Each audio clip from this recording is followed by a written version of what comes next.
you very much for joining for today's sessions. We had some good discussions in the previous session. So this is the last one which we are going to have for today. So what's happening in the market right now? Everybody is praying for the recession. Everybody is thinking recession is just on the door. Right? Is it there? Is it not there? The fact is, nobody knows about it. But the way things are, it looks like it might happen. Now, before we talk about the recession, let's understand what recession is. And then we will see how recession can be a bliss rather than a biggest challenge. So technical definition of recession is if the GDP goes negative consecutively in 2 quarters, then they declare that this is a recession. But what happens is, fortunately, by the time we come to know, 1 quarter is already gone. By the time the data comes out, the stats comes out and all that stuff. But that's just a technicality of it. So today, the most important aspect is how can we build up wealth in recession. So I will give you a few examples. Now I have deliberately taken this example of March 18, 2020. If you look at this light green, this is the March 18, 2020 number, and this is the March 10, 2022. So the 2 years gap. Now why this has been taken? Because that was one of the biggest challenge in the history of mankind. Worse than a recession, the world-class pandemic. Now look what happened to Elon Musk.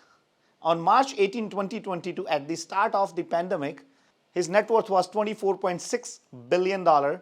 And when March 10, 2022, when we say pandemic was pretty much in control, his net worth has gone up by 851% to $234 billion.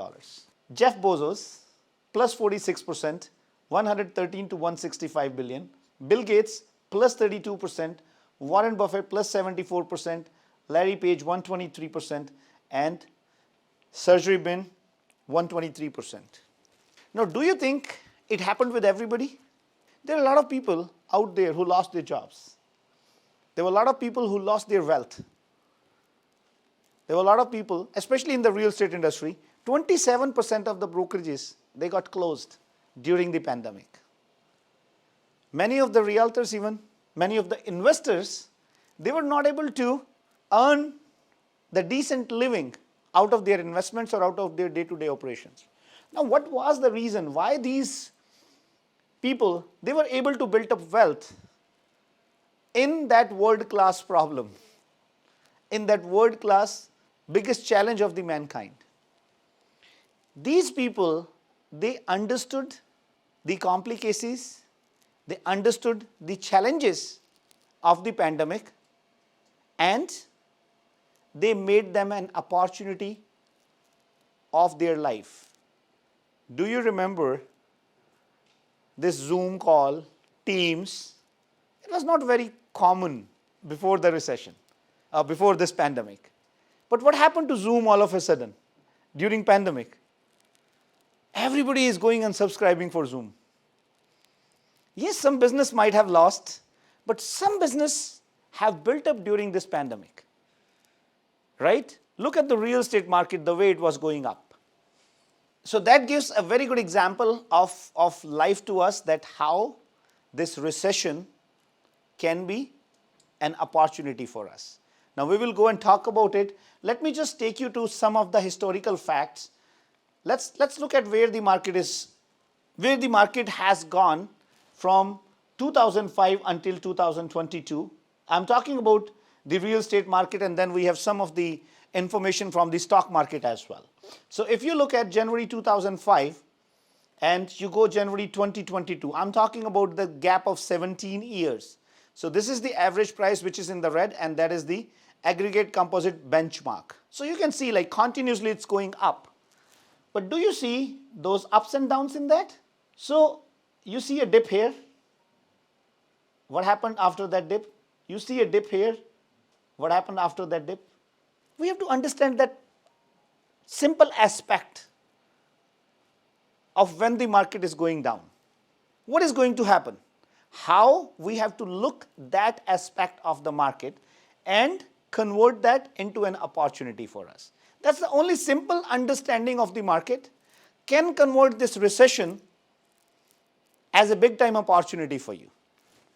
So let's look at again, this is pretty much the same data, the composite benchmark prices. If you see, that's one story single family, two story single family, townhouses, as well as apartments. So you can see pretty much the similar trend, right, in all of them except for this two story single family, which is actually going really on a good pace.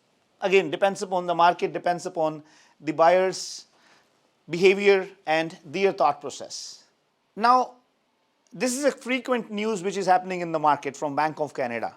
Last time, it was expected that they're going to increase the rate of interest by 0.7%, but they have taken a harsh decision of doing it at 100 basis points. Now let's look at where the market is going. Some key points about the market.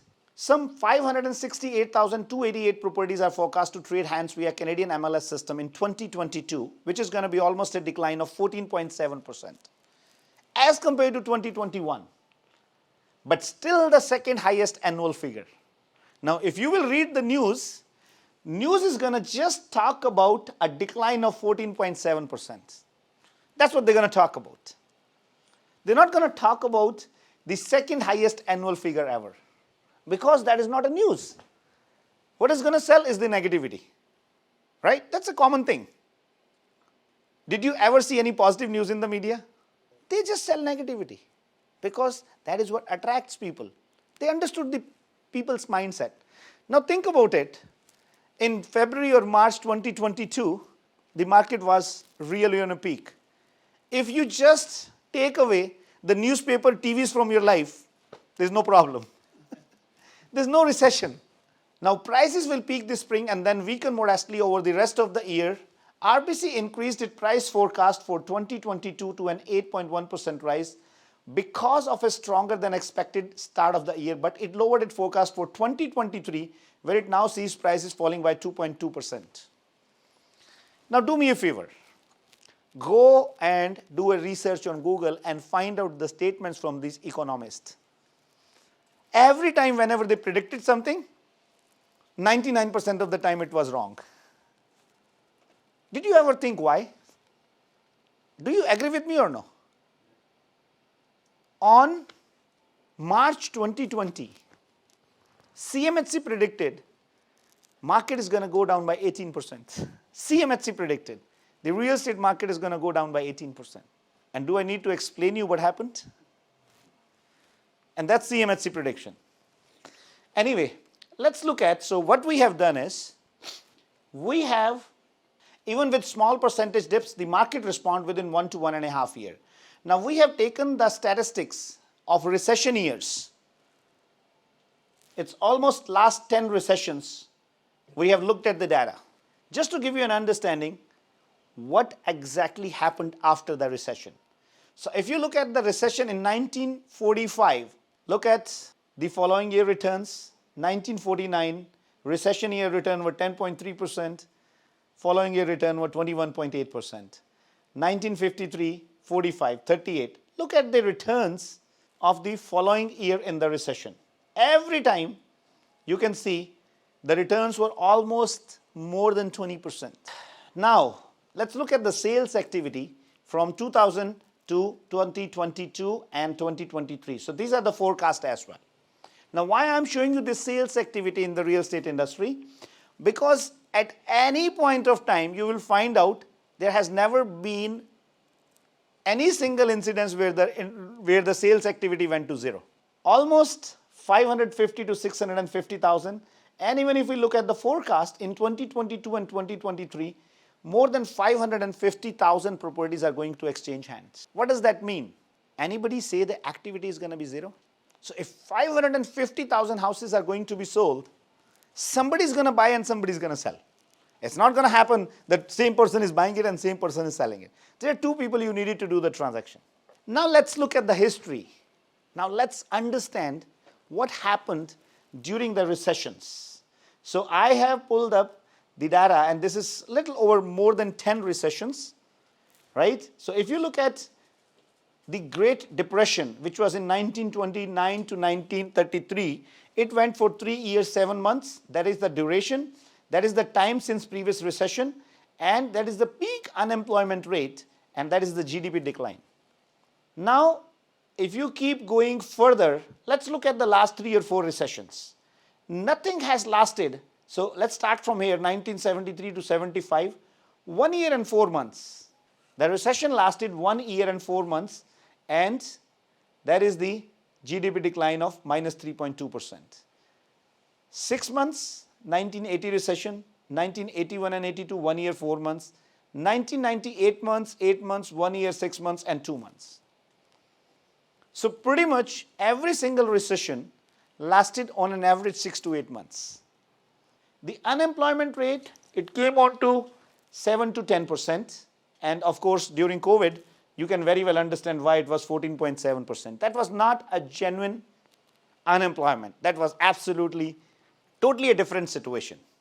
Now, if I look at the forecast of the price in 2023, so this is the annual percentage change. So I'm talking about more of the real estate market, just to give you an idea, like what happens during the recession and what happens after the recession, because number never lies. The statistics never lies, right? So it is always a good idea to learn from those statistics. So if you see over here in Canada, 2021, 665,992, 2022 annual average, 2021 annual average percentage change is 20.5.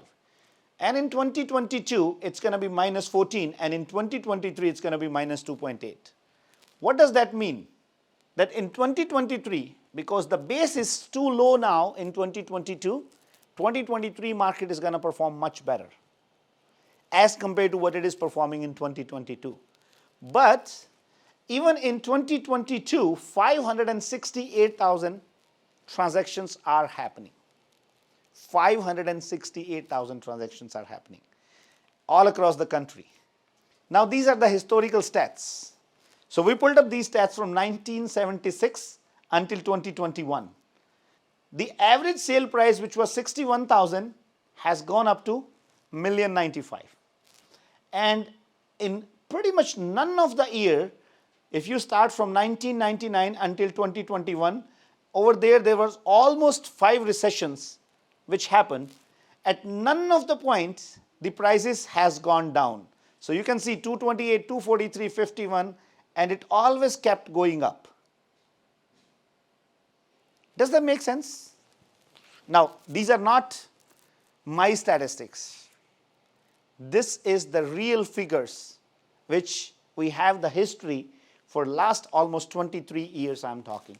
And even if you look at here, even if you keep going back on 1976, you will never see, except for, I don't even see even a single incidence where the price has gone down. Except for, you just see here, like this is the 2 or 3 years where the prices has come down a little bit. So what does history tells us? That's very, very important for us to understand. So that is the annual average Toronto real estate price. We talked about Canada, now let's talk about GTA, because that is what is the biggest concern which we have. So 1976 until 2021, you can see this graph, that the average price, which has started from somewhere around 70 or 80,000, has gone up to close to a $1.1 million or a little bit more than that. All these numbers, what are we talking? Now comes the real point of discussion. First thing is, I personally believe, even if the recession comes, it is just the technical definition of recession which is going to be there. But is it in the real sense? Is it the practicality? Is it really happening? That's very, very important for us to understand. Now, I'm pretty sure you all might be going out in the market, on the grocery store, on the gas station, or for the shopping. Did you ever see the feel of recession? Did you actually see it outside that people are not buying? There's no lineup at the grocery store. There's no lineup at the Walmart. There's no lineup at the gas station. Do you really see that? Do you see any business where you were visiting regularly, like 5 months before there was big rush, but right now there is nobody there? Go and check it out, guys. Observe it, because that is what is going to tell you the real picture, and that is what is going to make you different than just those people who read the newspaper and make their decision. Now, what is the advantage for us? How can we convert this biggest challenge as an opportunity for us of a lifetime? If we first of all understand it, that even if the recession comes by chance, it is an opportunity for those who are planned, who understands how to convert this opportunity into your own favor. Right? There are some people, or I would say majority of the people, they will take it as a challenge. Now let me ask you a question. Let's say your house is too dirty. Let's say your house is really very dirty. Who is the happiest person? The cleaner. Why? The dirtier the house is, the more money he or she is going to make. Right? So this recession is a kind of dirty house. And who is going to be the happiest person? Who knows how to clean it. So we talked about what does recession mean for the real estate industry. In general, a recession typically causes real estate values to decrease because there's a lower demand for homes. Try to understand. There's a lower demands for home. Now I'll share a story of recession with you. How recession comes actually. Can anybody help me to understand how the recession comes? No, Sangeet? Any idea? Basically, it's a trend of the mindset of people that they don't have to buy, they don't want to invest. Mindset of people. Because there might be some. So how that mindset is made? How it is made? Either we talk to each other, we read some news, we watch TV. That is what builds up the mindset. So this is a small story which I share with a lot of people about recession, how the recession comes. So there was a guy, he was very uneducated, was doing a small, the samosa pakoda stall, and he was totally uneducated person. He didn't know how to read the newspaper, not watching the TV, and not going on the apps or social media to see the news, what's happening out there. And he was doing pretty well in his business. So he started working hard as his business was growing. He was putting up more inventory there. Started putting the ad for his business. So slowly his business was flourishing. So from that small stall, he actually converted that into a decent shop, and then converted into a big shop, and then converted into a very big shop for his business. And when he earned a lot of money, he sent his son to Harvard for the further studies because now he got money. So his son came back after studying MBA and all that. And what happens? When he came back, now this guy's business is running very good. He's doing great job, earning a lot of money. And when the son came, he said, "Dad, you did not see the news? There is a big problem in the market. Every single media is talking about recession. You don't know there's a recession?" He said, "My son, I am an uneducated person. I never read the news. But because now the son is educated and he is reading the news and doing all that economical analysis and everything, and he has to listen to him. He has no other choice because he thinks he is more knowledgeable than him." So he said, "Son, what should I do?" He said, "The first thing you should do is you should curtail the advertisement. Second thing, you should take out some of the people. Third thing, you should make sure that you are not getting too much stock." So he gave like 8 or 10 or 15, 20 measures to him. Now this guy curtailed his ad, put a smaller sign, let some of the space go off where the customer used to come and sit and eat. He was not getting enough stock. So the customer started going back because earlier he was having enough stock, but now because the stock is in shortage, so when the clients come in the evening, they don't have enough stock. So all those measures What happened? The sales came down. And he said to his son, wow, son, you were so right. I didn't realize that recession is coming. See, our sale is coming down. Without understanding, this sale is coming down because of his actions, because of the decisions which he is making. Same thing happens in recession, that all of a sudden, everything is going so well in March 2022. All of a sudden, people start reading the newspapers, media and everything, and stop the circulation of money.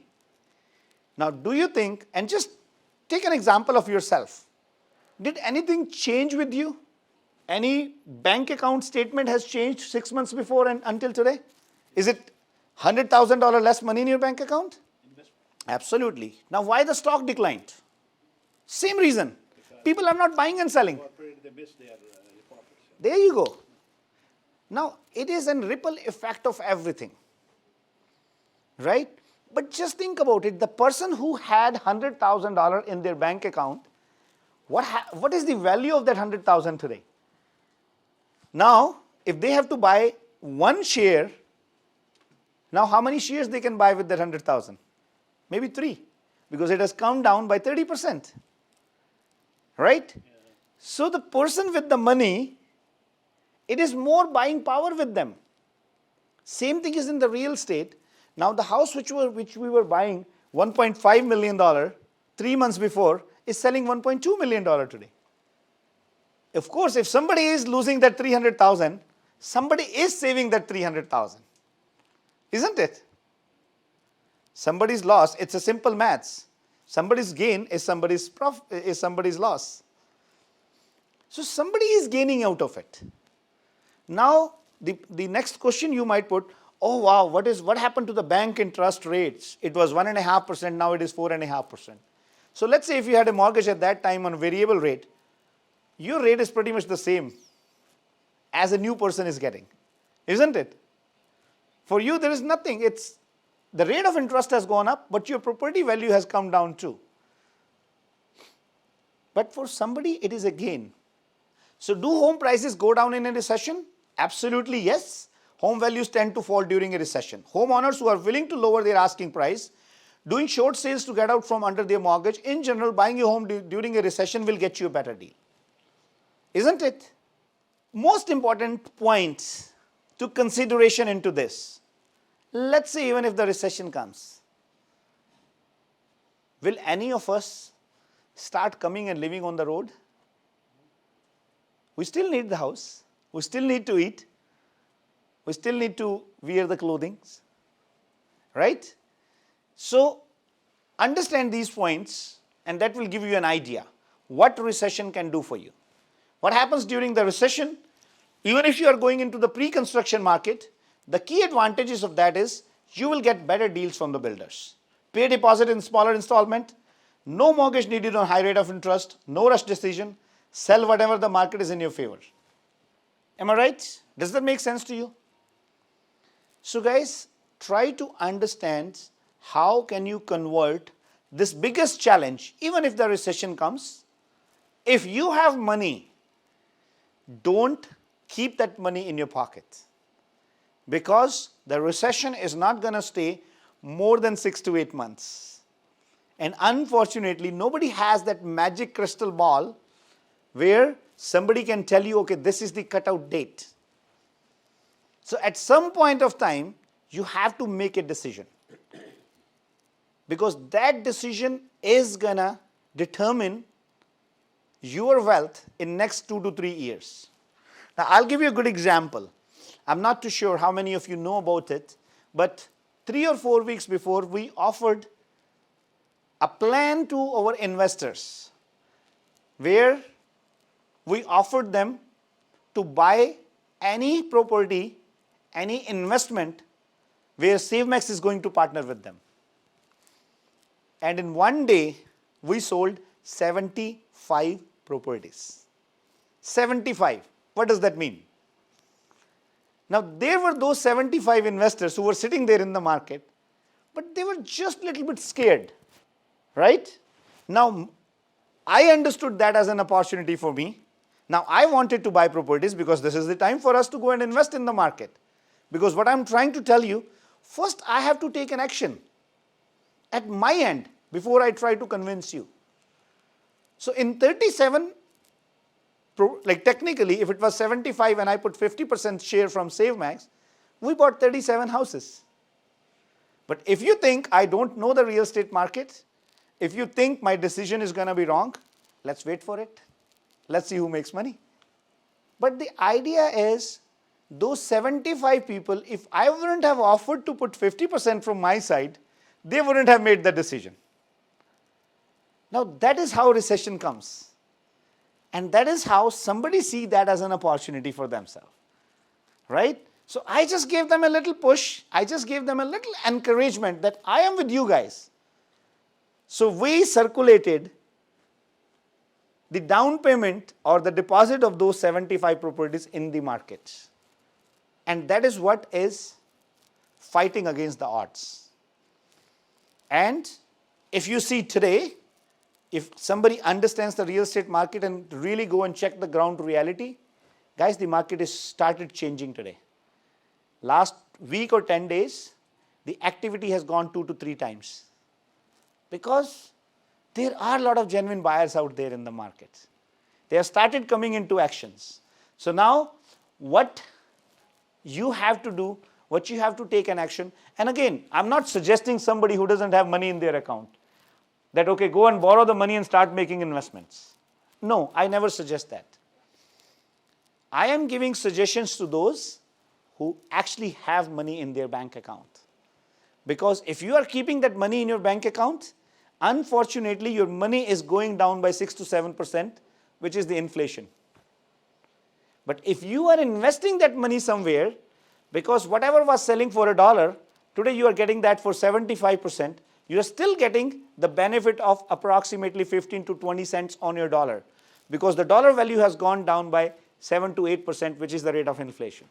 But if you are buying something which is worth $1, but you are getting on 75 cents, you are still beneficial. Now, why I keep recommending real estate to people, that's another important thing. You might have an argument with, why don't I go and buy the stock? Because they are cheaper as well. Right? Jamil told us it's gone down by 30%. Am I right, Jamil? 30%? It has gone down? So what would you prefer, buying real estate or buying the stock? If I have money, I will buy real estate, and I did. Why not stock? Stock also, I can buy also stock. It can be an option for you.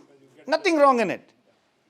But I always consider personally stock as a more volatile.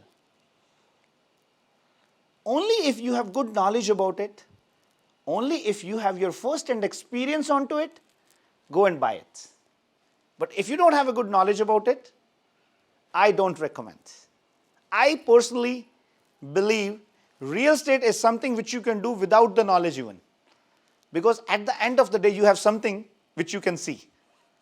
And I have shown you the history of last 75 years in Canada. The value of real estate has never come down.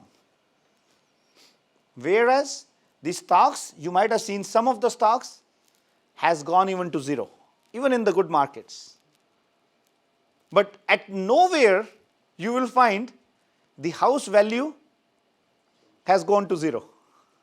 Until and unless you really made a very wrong decision. You didn't have money, you bought something on 100% mortgage, and you had no job, you might end up losing that house. But those are very rare cases. So type of properties you might consider, high-rise condos with longer closing, that's very, very important, single family homes, townhouse and detached lots. Right? Those could be some of the good options which you can consider for yourself. Now what is the summary is, the market is going through a correction phase. In the long term, I have shown you the stats, I have shown you the data. It's going to go up. Stats don't lie. You just have to understand, timing is very, very important for the real estate industry. What is the time? What is the right time to enter and what is the right time to exit? If you are 90% accurate, you can never be 100% accurate. If you are 90% accurate, you can get the best return on your investment. And I personally believe these 2 or 3 months were and are to buy the house, to buy the investment in real estate. And at this point of time, the biggest advantage is Builders are giving a lot of options. Now try to understand. Many times clients argue with me, oh, let's wait, the builder is going to sell it 20-30% cheaper. Tell me something, do you think builder is stupid? He has made $300 million, $400 million investment in that project. Do you think he knows less than you and me? Try to understand, he has to give that building to you after 4 or 5 years. It doesn't really matter to him if you sell it today or 6 months after. And believe me, he has the capacity to hold it for 6 months. The same way you can wait, he can wait 3 times more than you to get the good price on that. Right? So, if you are getting an opportunity of getting some good deal, and cash it and make it into your advantage. Because keeping the money in bank during the recession is basically depreciating you the value of your money.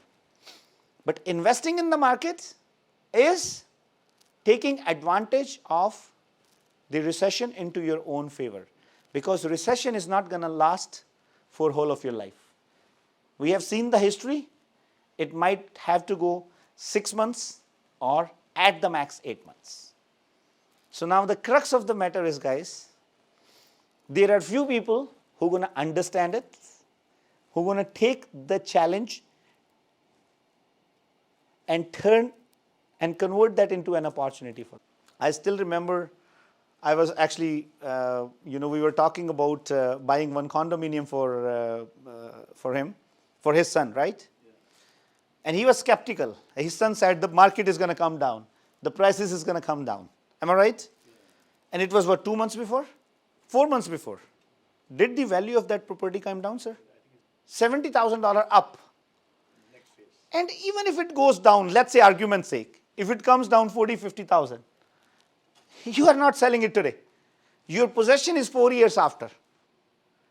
What I have to see, what is going to be the value of that property after 4 years. So guys, to my understanding, this is the best time, if you have money, this is the best time for you to invest that money into some long-term investment, just to be on the safer side. If you are a person who can take a little bit more risk, I would suggest you to buy one long-term and one short-term investment. And if you can take more risk, I would suggest you to buy something which you can flip after 3 to 6 months. Because the same property which you're going to buy today, going to be up by $50,000 to $100,000 more in next 3 to 6 months. The simple reason behind that is, guys, again, this is the judgment. I'm not saying it is going to happen 100%, but to my understanding of the real estate market, there are good chances of that happening. The simple reason behind that is, it is demand and supply. Right now, if I observe the market, the inventory is coming down.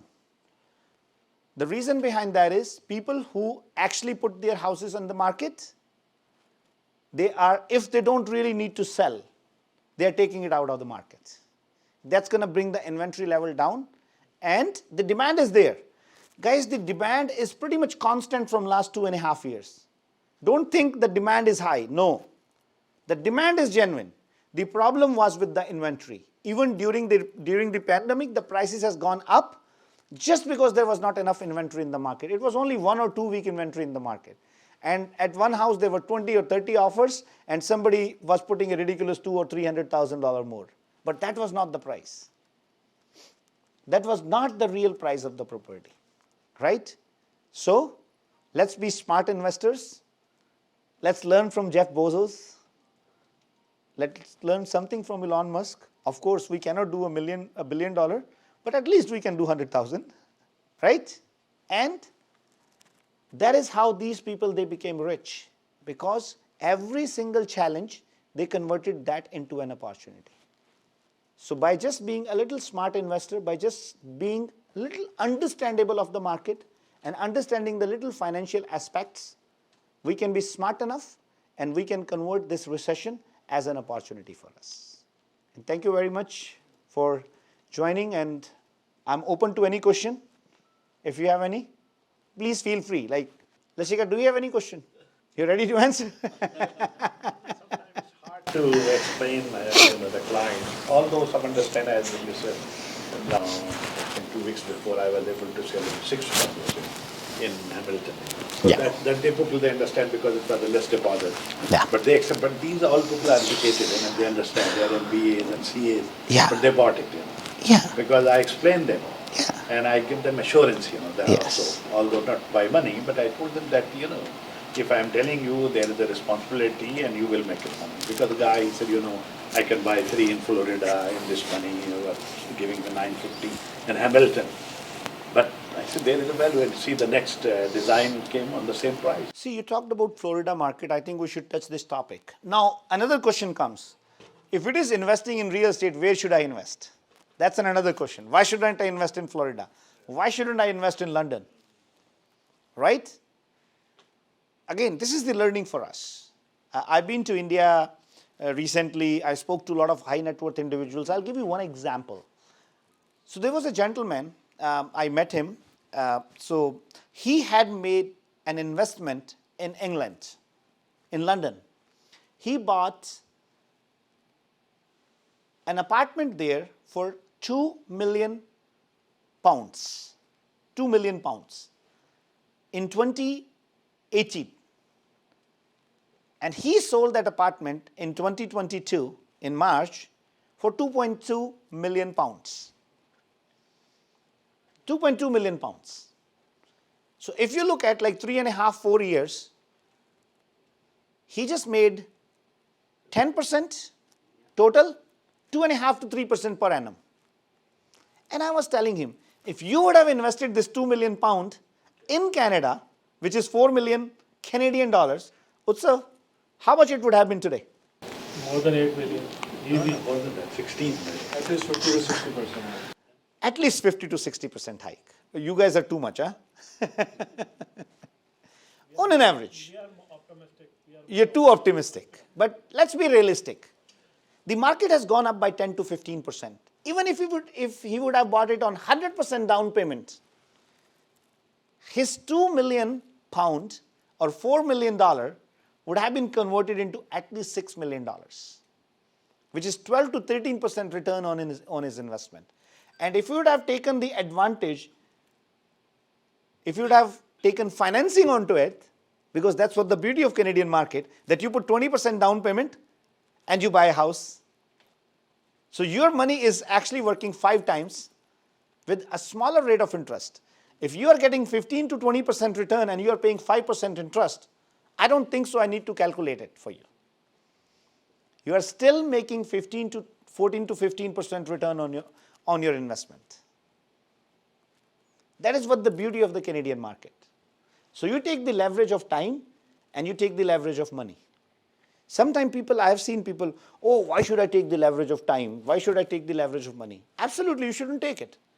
But then, don't plan to make some money. If you want to make money, you have to take a little risk, guys. As simple as that. Right? And Jamil, you talked about you got a very good down payment. That is just because the market is not good. Yeah, that's why they did that offer. If the market would have been good, you have to have 20% down payment. And 6%.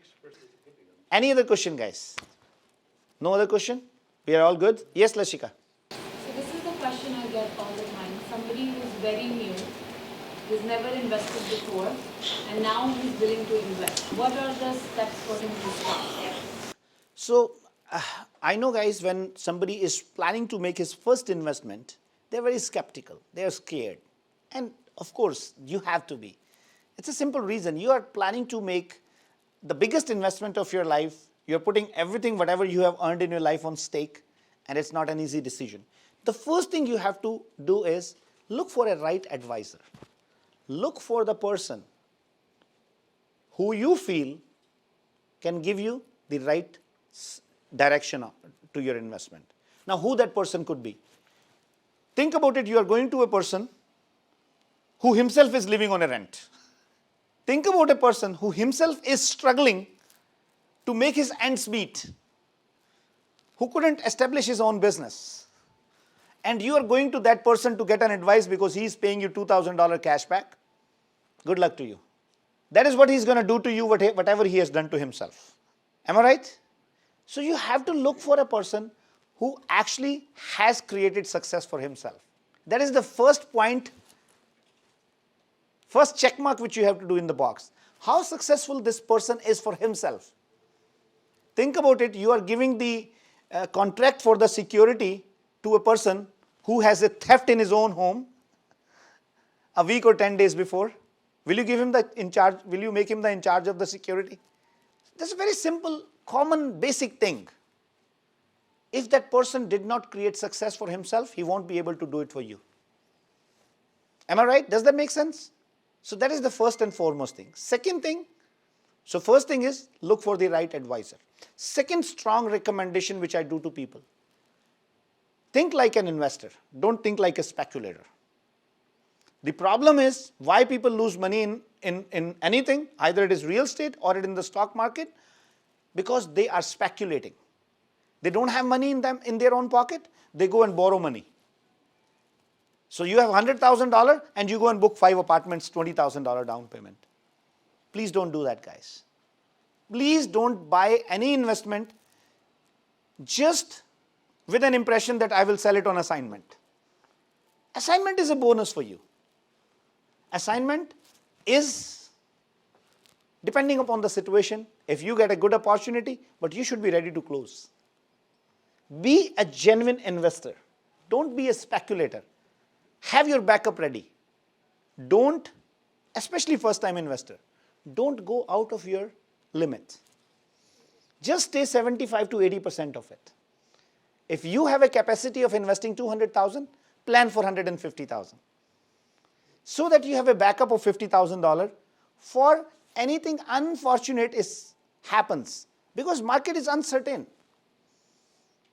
Yes, when you are a seasoned investor, when you have already bought 4 or 5 houses, made some money, you can play around, then take the risk.